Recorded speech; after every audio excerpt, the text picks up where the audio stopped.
देश के गरीब युवा, महिलाएं और किसान की सबसे बड़ी समस्याएं। देश के प्रधानमंत्री नरेंद्र मोदी बताते हैं कि गरीब, युवा, महिलाएं और किसान उनके लिए देश की 4 जातियां हैं। लेकिन आश्चर्य की बात यह है कि नरेंद्र मोदी के शासन में सबसे अधिक शोषित और लाचार यही 4 वर्ग हैं। मैं आकृति और आप देख रहे हैं MNT न्यूज नेटवर्क। देश के प्रधानमंत्री जिन्हें 4 सबसे बड़ी जातियां बता रहे हैं, उनके लिए उन्होंने क्या किया है? उनके मुताबिक गरीब, युवा, महिलाएं और किसान देश की 4 सबसे बड़ी जातियां हैं। लेकिन फिर भी उनके शासन में ये लोग लाचार और बेबस क्यों हैं? आज हम बात करेंगे गरीब, युवा, महिलाओं और किसानों की सबसे बड़ी समस्याओं के बारे में, जिसका समाधान ना ही कांग्रेस कर पाई है और ना ही बीजेपी। अंग्रेजों से आजादी के बाद देश पर कांग्रेस और बीजेपी ने शासन किया, लेकिन दोनों ही राजनीतिक पार्टियों ने गरीबी को केवल चुनावी मुद्दा बनाकर अपना वोट बैंक मजबूत करने का काम किया।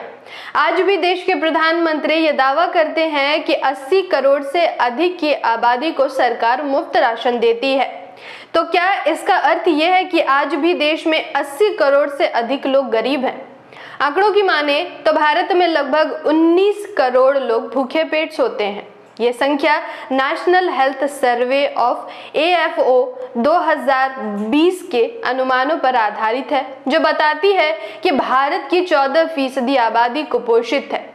इसके अलावा साल 2024 के ग्लोबल हंगर इंडेक्स में भारत का स्कोर 27.3 है, जो गंभीर भूखमरी की स्थिति को दर्शाता है।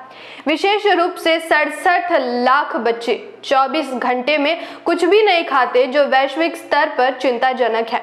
आंकड़ों के मुताबिक साल 2022 में भारत में कुल 1,71,000 आत्महत्याएं दर्ज की गई हैं। इनमें से 64.2% यानी लगभग 1,05,242 आत्महत्याएं उन लोगों द्वारा की गई जिनकी वार्षिक आय 1 लाख रुपए से कम थी। यह आय वर्ग गरीबी रेखा के करीब माना जा सकता है। युवाओं की बात करें तो भारत की आधी से अधिक आबादी युवाओं की है, लेकिन युवाओं की सबसे बड़ी समस्या बेरोजगारी है।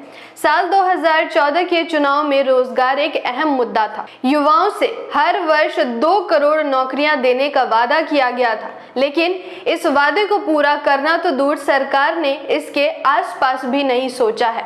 आज भी युवाओं की सबसे बड़ी समस्या बेरोजगारी और उससे जुड़ी आर्थिक चुनौतियां हैं। इसके अलावा देश के युवा पेपर लीक, परीक्षा से संबंधित विभिन्न असंतोषजनक बदलाव और सिस्टम में फैली भ्रष्टाचार की समस्याओं से परेशान हैं, जिन्हें हम आए दिन सड़कों पर संघर्ष करते देखते हैं। महिलाओं की आबादी देश की कुल आबादी की आधी है, लेकिन देश के विभिन्न संस्थाओं में महिलाओं का प्रतिनिधित्व उनकी आबादी के अनुपात में नजर नहीं आता है। इसके अलावा महिला सुरक्षा केंद्र सरकार और विभिन्न राज्य सरकारों के लिए एक चुनौती है, क्योंकि भारत उन देशों में शामिल है जहां महिलाएं अपने आप को सबसे अधिक असुरक्षित महसूस करती हैं।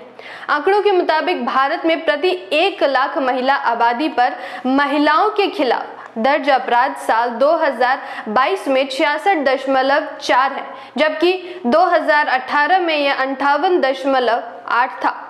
NCRB के आंकड़ों के मुताबिक साल 2022 में महिलाओं के खिलाफ 4,45,000 से अधिक अपराध के मामले दर्ज हुए हैं।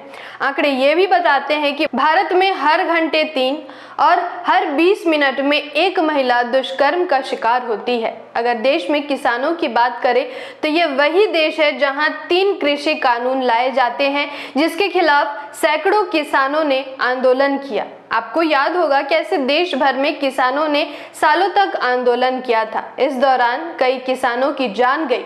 आज भी विभिन्न किसान संगठन किसानों के उन मांगों के लिए संघर्ष कर रहे हैं जो वादे करके सरकार ने किसान आंदोलन रोकने का आह्वान किया था। इसके अलावा किसानों के आत्महत्या के आंकड़े से हम अनुमान लगा सकते हैं कि देश में किसानों की स्थिति क्या है।